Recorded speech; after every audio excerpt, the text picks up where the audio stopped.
It's Friday, the 25th of March, 2022. Welcome to the Fast Five by Fear and Greed, where we give you the top 5 business stories you need to know in just 5 minutes.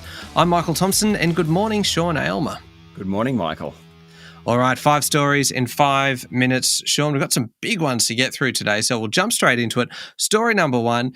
I don't know what it is about the casinos in this country at the moment, but they just keep on offering up some cracking stories like this. Crown Resorts Casino in Perth, Sean, is going to be able to continue operating, but faces heavy oversight for 2 years and tougher penalties for breaches of the law in the future. And this is because the West Australian Royal Commission found it was unfit to operate the business. Yes, Michael, the report found that Crown Perth facilitated money laundering, failed to have appropriate anti-money laundering measures in place, permitted junkets with criminal links to operate in the casino, and failed to be open and accountable in communications with authorities. The Royal Commission's final report was tabled yesterday.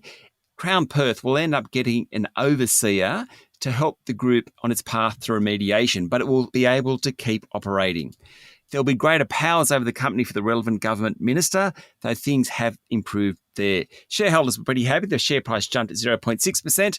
It's also good news for the bid from private equity group Blackstone. Now, the Crown board has agreed to that bid. Having jumped through this hurdle and the casino is still operating, that bid is still on the table. Quite incredible, and Michael, as you alluded to, Crown Resorts has now had inquiries in New South Wales, Victoria and Western Australia. All have found the group not fit to hold a gaming licence, yet the casinos in Melbourne and Perth are still operating, and the one in Sydney is likely to open in coming months.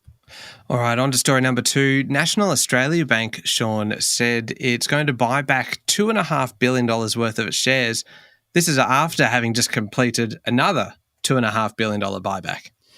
Yep, the banks are flush with cash, no doubt about it. A buyback is when a company goes to its shareholders and offers to repurchase their shares. The shares are then cancelled, so the number of shares on issues decline. Therefore, theoretically, the value of each remaining share rises. Now, companies use buybacks when they figure it's a good way to use excess cash. National Australia Bank, like all the banks at the moment, has plenty of cash. It'll do $5 billion in buybacks this year, alongside $2 billion from Commonwealth Bank. National Australia Bank shares are up 23% over the past year. It's been a good investment. Yeah, certainly has. And look, story number 3, Sean, today is also about the banks. This time it's about ANZ.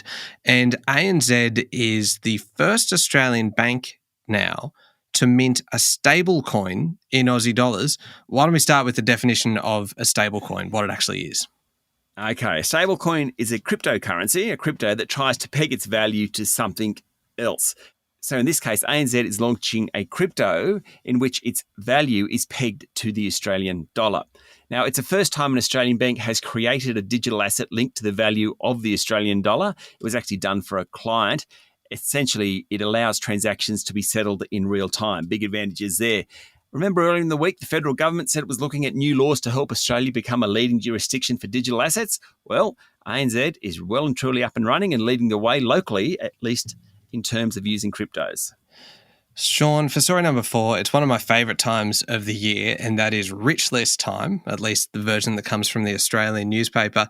Gina Rinehart comes in at number 1 on the list, worth, can you believe it, a casual $32.6 billion. Very hard to get your head around that sort of numbers. Number 2 is another iron ore magnate, Andrew Forrest. He's worth 31.8. Cardboard King Anthony Pratt's at 3. Founders of Atlassian, Mike Cannon-Brooks and Scott Farquhar are 4 and 5. Some of the more interesting names at the top of the list, Clive Palmer, United Australians. Clive Palmer is number 7, worth 18.4, while the Canva couple, Cliff Obrecht and Melanie Perkins, are at equal 8th, worth almost $16 billion. A few fast facts, average wealth is about $2 billion. There are 30 women on the list, and there are more property moguls on the list than any other sector, though all the new players, not all the new players, but the majority of the new players are tech people. Yeah, makes sense. All right, story number 5. Sean, we're going to do something a little bit different today. I know it's the Fast 5, but we're going to kind of cram 4 quick international stories into one for our final story, starting with WikiLeaks founder Julian Assange. What's happened?